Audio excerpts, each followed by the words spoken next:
Namaste everyone. In today's video, we're going to focus on Muni Patanjali's Yoga Sutra 3.14. Now in this Yoga Sutra, Muni Patanjali is introducing a new term called Dharmi, and this term is used to encapsulate the bearer of all the dharmas. So we're going to start understanding why it was necessary to introduce this term and why it is so important in the yoga sadhana process. So let's take a good look at the sutra, start breaking it up step by step and understanding it even better. So the sutra itself goes, Shantodita Vyapadeshya Dharmanupati Dharmi. Alright, so this is the sutra itself. Now let's look at each of the key words and then start breaking it up step by step. So the first word in this sutra is Shanta, and Shanta refers to something that is pacified, quietened or reduced. Then comes the second word, which is Udita. Udita refers to something which has risen up, which has arisen, which is coming up to the surface. Then comes the next word, Avyapadeshya, which essentially refers to something that has not been assigned or something that has not been designated. So Avyapadeshya. And then the next word here is Dharma. Dharma refers to the basic property, the essential nature or the essence of something. And then the next word here is Anupati. Anupati means something that is, consistently present in something or consistently inferring or inherent to something. Then the final word here is Dharmi. Dharmi is known as the bearer or the carrier of all the dharmas. So now we've understood all the words. Let's try and understand what is being said in this particular sutra, specifically with respect to Dharmi. So Dharmi is being called the carrier or the supporter of all the dharmas, and it is being said that the presence of Dharmi is what makes the dharmas possible, and it's what encapsulates and holds all the dharmas together. Even those dharmas which are not yet manifested or have already been manifested. So now that we know the overall basic meaning of the sutra, let's get into a much more deep understanding of what it means. So this sutra is said to have been introduced to really educate the yoga sadhak and help him or her to understand that there is something, the potentiality known as Dharmi, which is accounting for and which encapsulates all the dharmas, whether manifest or unmanifest. This was an important element because it is believed, especially by the commentators that we follow from Kaivalyadhama, that most of the time period was very influenced by Buddhism. And a lot of the Bodhayan schools really believe that there's a sense of nihilism or nothingness behind the entire Prakritic exchange. And so because of that, what happens is we start to believe that maybe there's nothing holding the dharmas together. Maybe it's all an interplay of cause and effect. And by that, that's all that's happening, that there's an interplay of cause and effect. There's a little bit of, things happening because of that. But probably there's nothing deeper. And so to counteract that notion, there was the creation of the sutra to help one to understand the process of Dharmi. By insisting that Dharmi exists, what Muni Patanjali is doing is helping us to understand and reaffirming the Sankhya theory. He over here is saying that since Dharmi exists and is responsible for all the dharmas, this Dharmi is one layer in front of the Purusha Tattva. So let's take a good look at the Sankhya theory once again. We have Purusha and we also have Prakriti. And Purusha is known as the complete, spiritual or spirit principle.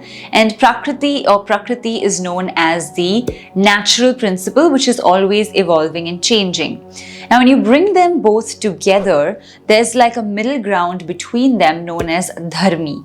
This Dharmi kind of encapsulates or holds all the dharmas, the essence of that individual person or thing in place, and as well as any transformations, changes that might take place in that person or object's essential dharma. So Dharmi literally, in my opinion, is like a container. It's holding everything together in terms of the dharmas of a person, the way that person is behaving now and will behave in the future. So unmanifested dharmas as well. And so by understanding that, a yoga sadhak gets convinced that, okay, even though there is the interplay of cause and effect, even though there is nature, even though there are so many things coming into play in the natural material world, beyond that lies a realm of dharmi, of the dharmas, which come together. And then even beyond that, in the ultimate realm, comes the Purusha Tattva itself. So by saying this, we now understand that, all right, there is something that we can uncover as we go beyond the Prakritic realm.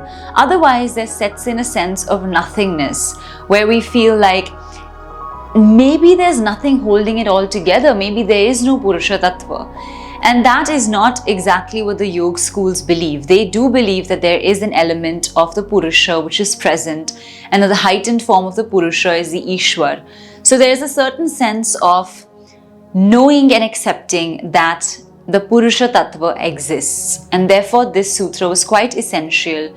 So the yoga sadhak understands that, hey, as you uncover the layers of the Prakritic elements, you will encounter the Dharmi region, or the space of where the dharmas manifest and unmanifest are held, and even beyond that will come the Purusha Tattva space in the aspect of Kaivalya and Nirvija Samadhi.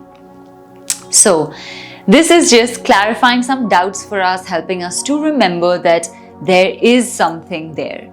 On a scale, sometimes, these philosophies, the way they're compared, it is said that certain schools of, Bodhayana, Buddhism of the time, considered, if you look at it as a numerical scale, would align more to the side of zero or shunyata, so there being a sense of nothingness apart from cause and effect. Whereas if you look at the Sankhya and the Yoga schools and some of the more Hindu philosophies, they might insist that everything is actually infinity, ananta. So on a scale, these schools of Buddhism or Bodhayan probably believed more in zero, nothingness, whereas this school of Patanjali Yoga Sutra and also the Sankhya theory believed more in infinity. So that's a good way visually to remember and understand the comparison, and also to think about why the sutra was so necessary. Because if we keep thinking about zero, how will we ever try to encounter infinity if we're convinced that there's nothingness, Ultimately, of course, to each their own what your personal beliefs are, but this is what the sutra is trying to explain. So from an academic philosophical point of view, this is what the sutra is talking about, and of course, you're free to form your own personal opinions. So this is Sutra that Muni Patanjali wanted us to understand, Sutra 3.14. I hope you found this video informative and helpful. If you have, please do leave your thoughts, comments and suggestions in the comments box below. Don't forget to give this video a big thumbs up, and don't forget to share this video and subscribe to our channel, because we're releasing new videos every single week. We look forward now to seeing you in the next video or in our next class or workshop, the details for which are in the description. We look forward to seeing you very soon in the next one. Until then, take care, and we'll see you soon. Namaste.